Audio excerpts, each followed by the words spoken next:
Active FM. Radio has never been better. What is up? Hello. This is the movie show. On your favorite ORS, yes. I'm Sash. And my name is Ryan. And we are doing a film that has the most amazing cast in it, and yet it completely bombed at the box office. Yeah, I must say the best part of the trailer is the end. When they show all the names, they're like, so-and-so. You're like, wow. And then they have the and. I don't know if you know this, but whenever they put an actor's name and they have and before them, it's because they've either received an award or they've been nominated for an award. So that's why it was and Rami, Malek and Robert De Niro. Actually, no, I think it's not received because Margot Robbie's been nominated. I think it's only received. So if they've received, so like if they're an Oscar awarded actor, then they'll have and next to their name. So when you see and, you respect them, you know, because they earned that and. Exactly. It's not like, oh yeah, and. It's and. So there we go. That was just the best for last. Free piece of trivia right there. No, I think we are doing the movie Amsterdam, yes. 2022 mystery comedy, 2 hours and 14 minutes long, directed by David O. Russell. And I did not realize, but I actually love this director. Do you know what other films he did? I was about to ask, what other films has he directed? Joy. Remember with Jennifer Lawrence where she created the mop? Oh, okay. Joy. He also did Silver Linings Playbook, which had Jennifer Lawrence, Bradley Cooper, and Robert De Niro in it. And then he also did American Hustle, which I've seen parts of. I don't think I've watched the whole thing, but that one has Jennifer Lawrence, Bradley Cooper, and Christian Bale in it. And then I know he's done The Fighter also with Christian Bale, and then he's done a movie called Three Kings with George Clooney. So it's like every actor has their favorite director. Yeah. So now we found Christian Bale and Robert De Niro's. Yeah. Although I feel like, but Christian Bale only did Batman with Christopher Nolan. He didn't do anything else, did he? Yeah. Yeah. So it probably is David O. Russell.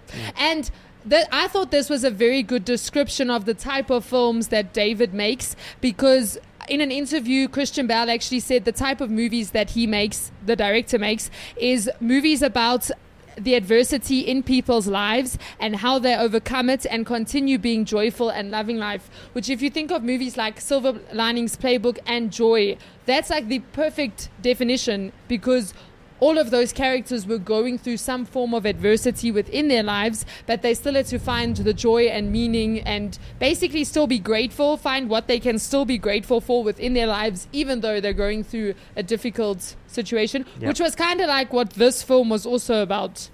It had those underlying vibes. Yeah. So, however, David O. Russell's first feature film, this is his first feature film in 7 years. The last film he made was Joy, and that was released in 2015. So it took him a whole 7 years to get this one out. Really? Yeah. A whole 7 years. That's a long time. I feel like he wasn't working on it for the whole of those 7 years. Although Christian Bale, I think him and Christian Bale worked very closely on this one. Which part of the film would he be working on for like the longest? Because obviously, I'm guessing the pre-production, like the script. You know what I think happens? I think the longer you spend on pre-production, the more prepared you are for production and post, and then you're able to shorten production and post-production because you were well planned. You know how like if you take your time in pre-production and plan everything out well, then the shooting will go better, and then in post it goes better because you had a more planned out shoot. Do you understand what I'm saying? Yeah. So, but I could be completely. All I know is it took him 7 years from his previous film to this film. Over prepare and go with the flow. There we go. That's what they call it. Yeah. But unfortunately, this was a box office flop. So the budget for the film was $80 million, and the box office. Basically, they lost an estimated 97 million, according to Deadline. According to Deadline? Yeah, so there's, Deadline, what's it called? It's not a magazine. Like a movie review? I think so, yeah. Or entertainment. Like Rotten Tomatoes. But yeah, probably more. So they shame. Which is shocking because of okay, let's go through the cast. So number 1, Christian Bale. Yeah. Number 2, Margot Robbie. Number 3, Taylor Swift. Yes, I just said Taylor Swift. Number 4, Anya-Taylor Joy. You know her, right? Yeah.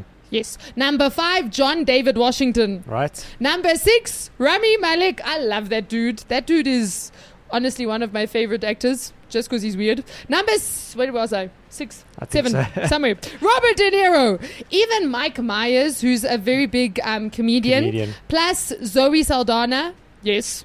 Plus Chris Rock. Yep. Then I'm stopping there, just because there's the list continues. Well, I had 2 favorite actors in this film. Christian Bale. Definitely.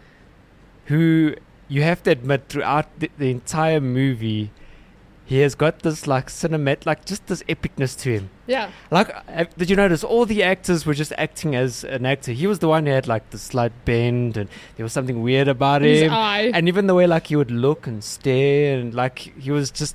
And this is the crazy part, flavor. people. Christian Bale is British. Yeah. Yeah, I just said that. He's not American. And in this, he went with this like this. What kind of American? I wouldn't say South. Like this very. Yeah, it definitely wasn't the almost Bruce Wayne one. Proper like New York. Yes. Old New York kind of. But I was watching an interview, and he was actually saying, so he because there was that whole thing of Christian Bale is a method actor, he stays in character. And what he was actually saying was, because he's British and he often plays American roles, it's not that he tries to method act, because method acting is actually very exhausting, because now you're playing someone else constantly, like it takes a lot of energy. So what he does is he stays like almost with a foot between himself and the character that he's playing, and that's why like on set you'll almost hear like a mix not in the movie, this is like behind the scenes, you'll kind of hear a mix of his English accents as well as whatever other accent he's doing. And the reason he said that is because in his family he's actually the worst when it comes to accents. Like he has to actually put in a lot of work and devote a lot of time and energy to perfecting an accent. So for him it's a lot of work to keep switching. He says it's easier to kind of just stay in that frame of mind. But he said he has watched like when he did like interviews, because like if you watch all the Batman interviews, he's stuck with the same accent he had, and he said he's so embarrassed when he watches those interviews because his accent is so bad. He's doing like this whack American accent. I didn't think it was too bad, but he literally said he's so embarrassed when he watches those interviews. Yeah. I actually like him with his British accent. Yeah. Like what we watched with Ford versus Ferrari. That is still one of my favorite films of all time. That film was brilliant. I loved him in that film. Yeah. And then the other guy is Timothy. Would you pronounce his name Oliphant? How would an American even pronounce this guy's name? But this guy is the ultimate bad guy. And in this film, he actually he had like cosmetics done. Yes. Like he didn't look like himself. He didn't look like himself, no. It was pretty but he wasn't bad in this one. Yeah. Yeah. Well. Oh no, I'm thinking of the wrong guy. Yeah, sorry. I was gonna say he was the guy with the gun. Yeah. Oh my goodness, yeah. I didn't recognize him. Like he was in the Transformers, like the whole franchise. Like he was a character in there. But I've seen him as other guys. I think he's acted with Bruce Willis. There's some other bad characters that he's really played. But the way that he portrays a bad guy is very solid, and that's what I like about him as well. Even with his accent and that, it's this guy. One of my favorites. I'm personally sad that this film bombed at box office because I actually thoroughly enjoyed it. However, I did hear in interviews that it's up for quite a few awards. And I feel like some films in the film industry, only people who are in the film industry enjoy. Yeah. And like for the general public, they don't really enjoy. Because this was a very artistic film. And it was a very unusual film. But I loved the way they did it. I thought it was done so well. It was an enjoyable thing to watch, even though like the storyline itself was interesting, but it wasn't the greatest storyline, if you understand what I'm saying. No. Like it wasn't the most intriguing, like oh my goodness, it wasn't like that, but just the way it was done and the acting was on another level. You see, this is another movie where you have an experience with the film, because it gives you a certain film. Like I loved what they did with the cinematography as well. The whole feel, like just being in Dr. Bert's office as well, like in the beginning when they're telling the story, like the movement of the camera, the lens, it's got that like wide angle, and it actually really brings across a strong, like almost weird, eerie, like kind of weird feel this doctor, this like and weird he's a doctor. weird doctor. Exactly. Yeah. And the lens really, really portrays that across. It's Yeah. not just the shot at a doctor who's acting weird, but also it's almost as if you, as the person watching it, you are in that room as well, and it gives you the sense of weird. Yeah. My whole family fell asleep. I don't think I was the my last dad one might to have sit there and enjoyed this watch. one because it is very. In fact, we're going to get into that now. How there are real things that happened in this film that's the reason they actually made this film. Yeah. But I don't think my mom and sister would have enjoyed it. My dad, I think, because of he likes politics and that, so I think he would have enjoyed it from that perspective. But yeah, I understand why it bombed, but I'm sad that it did as well, because I was actually looking forward to it when I saw the cast and I was like, oh, I want to watch that. Yeah. Definitely want to watch that. And then I thoroughly enjoyed it while watching it. Christian Bale in the film has a glass eye. Now, he's actually done another character before who also had a fake eye. So in The Big Short, it was a movie it was based on the whole economical crash that happened in America. Brad Pitt was still in it. There were also like quite a few well-known actors within that one. And his character had I don't know if it was a glass eye. I think it was a glass eye in that one. But in The Big Short, do you know that he did the whole, so his eyes would kind of look in different directions. He did that himself. But then when watching an interview in this one, I like Christian Bale. He's really humble. When you watch him in interviews, he's not this big. Yeah. And as brilliant as he is, he's still humble. And he actually said in this interview, he tries to, if he doesn't have to act, he won't. So he said in this one, they just put like a lens over his eye, which means he couldn't see out of that eye for the entirety of the shoot, obviously, because there was this lens over his eye. But he didn't actually do the different eye this time round, because he was just like, you know what, if I don't have to act, I'm not gonna have to, which I think is because you know how you hear these, no, I did it myself. Do you understand what I'm saying? Like, he didn't do that. He was like prepared to let the prosthetic team do what they needed to do. Yeah. How did you find John David Washington? I enjoyed his character more, I think, than in Tenant, but I also feel like he's kind of stuck in one role at the moment. I was about to say, because I felt like I was watching Tenant. Tenant, yeah. I think even the way they dressed him was very like with the suits and stuff. He's just got a lot of poses that are the same as what he did in Tenant. Which is weird though, because watching him in interviews, he looked completely different. He was wearing a dungaree, his hair was like plaited back, like he looked completely, and I was like, why doesn't he dress like that in his next film? Because he is giving off like the same vibes. Yeah. But yeah, I think he was surrounded by a cast that it wasn't like terrible, if you understand, because I think the other cast members also they helped him along in a way. Yeah. And Margot Robbie, I enjoyed her. I think she's a very good actress. I like her. She's got a very big range. Like, you watch her in different, and the scene where she couldn't walk properly, and the way she would just like, that was very, it was like almost over dramatic, but at the same time it fit with the whole film. So getting into the realistic parts of the story. So this film is set in America in 1933.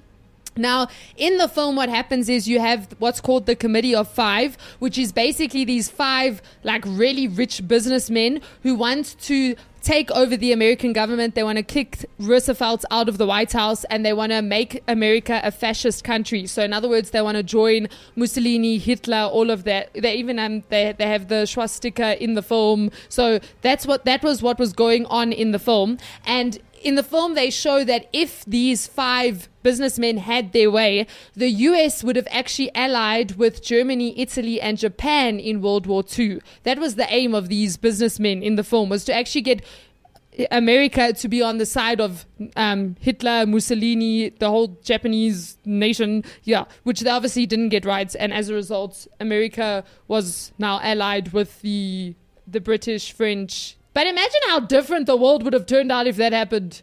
Because like America was one of the big reasons that turned World War II in like the Allied forces' favor. So that's what the whole film is kind of based on. And it is a fictional event and a fictional piece of work, but it's rooted in historical events. So for example, the character that Christian Bale plays, Dr. Bert Barrison. He was actually based on a real-life doctor named Dr. Shields, who was also, I think, a war veteran.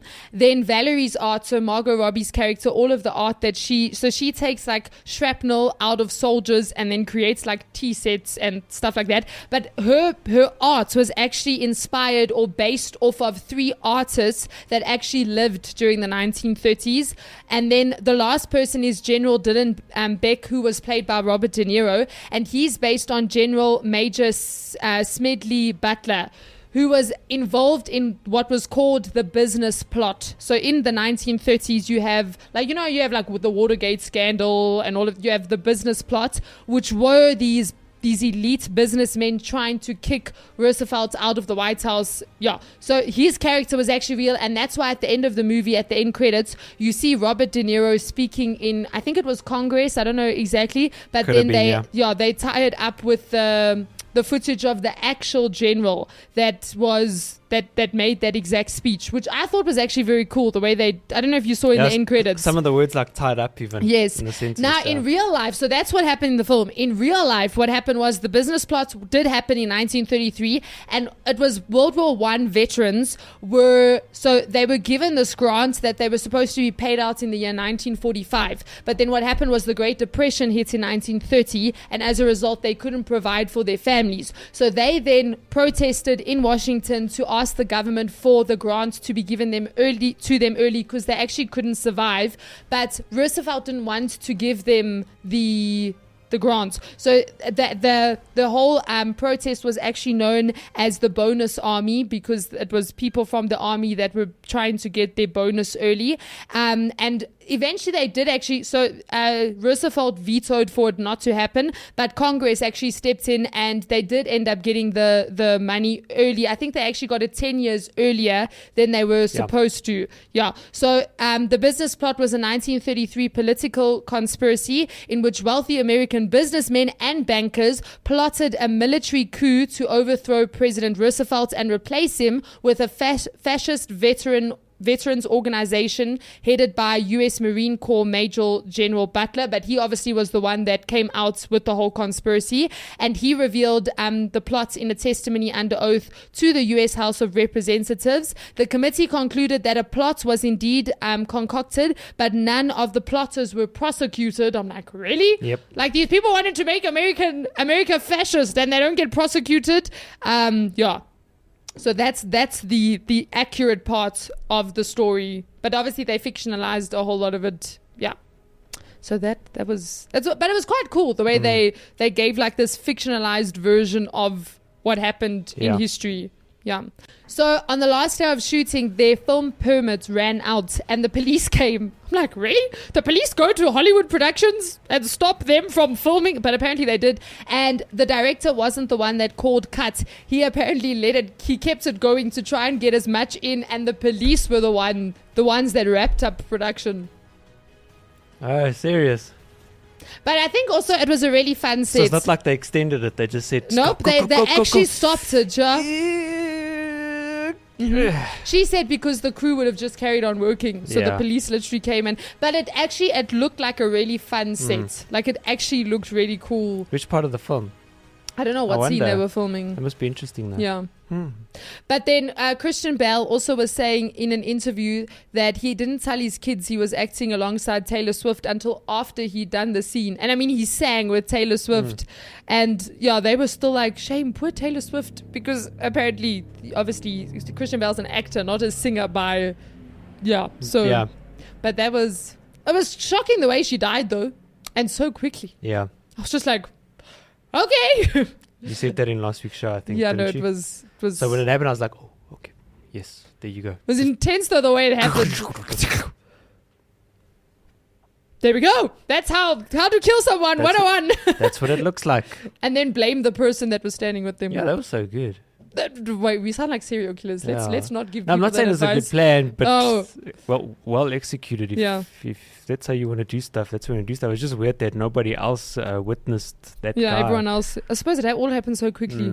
Probably. And then Christian Bale also said, because he was asked, because there were obviously like two comedians on set constantly, and he was asked like who basically like cracked him up the most during takes, and he said for him it was Chris Rock, and he actually had to say to Chris Rock, I'm sorry, I can't speak to you because I've been working for like 6 years on this character and I'm losing it in 2 days. So apparently he couldn't speak to Chris Rock because like his character he was going to lose his character if he continued. Between him and that Mike Myers guy, they both had even their lines. I don't know if it was improvised, if it was planned that way, but some of their lines. I think there was were like improvisation was allowed, especially with Mike Myers. Yeah, he's like, "What? The cuckoo's in the nest, and the cuckoo's gonna get cooked."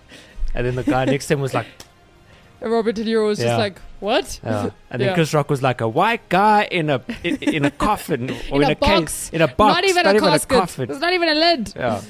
So no, the acting was very good. I really enjoyed the acting. Yeah, I would highly recommend you go watch Amsterdam. Let's try and lift it out of the box office slump if that's at all possible. Yes. Yeah, but I thoroughly enjoyed it. I thought it was better than Thor: Love and Thunder, which Christian Bale was in. Good for you. I'd rather watch this again than watch Thor: Love and Thunder. I enjoyed his acting in both of them. I think his character was nicer in this one, obviously. But he was a more... How is his wife? A more... Sure. I was trying to get her. I was just like, wait, does he love her? She's a good actress, though. Does she love him or does she not love him? I'm just trying to... And then in the end, it's like, oh. You know what the problem was? Her family was also tied with the Nazis, and he was half Jewish. I don't know if you picked that up. So then that's why she still said to his parents, like, he's not all that bad, but it was because they were Nazis or Nazi sympathizers. Yeah. So it was very interesting. Well, that was that. But I liked it. It was artistic. There was historical elements in it. Good acting. It was a good movie. I enjoyed Christian Bale. That's what I enjoyed about the film. Was Christian Bale? Yes, definitely. So that was cool. Yeah. So this has been Amsterdam.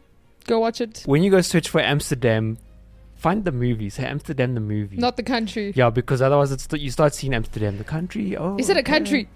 Well, a city or a town or whatever. So do you know why the film was called Amsterdam? Because in World War I, Amsterdam was neutral. So you could go to Amsterdam and they were not on the side of Germany or of the Allied forces. But then it was actually quite clever how they brought this in at the end of the film. When they send Valerie and John David Washington's character away, they think they're going back to Amsterdam, but they're not, because Amsterdam was one of the first countries invaded by Nazi Germany. So if they had gone back... so there's a bit of a cue there. So that's why Amsterdam... Right. Well, that's why the film's called Amsterdam. Because World War II's around the corner from... Yeah? Yeah. Mm-hmm. So, yeah, that was Amsterdam. This has been The Movie Show. Great movie. I'm Sash. My name's Ryan. Peace out. Cheers.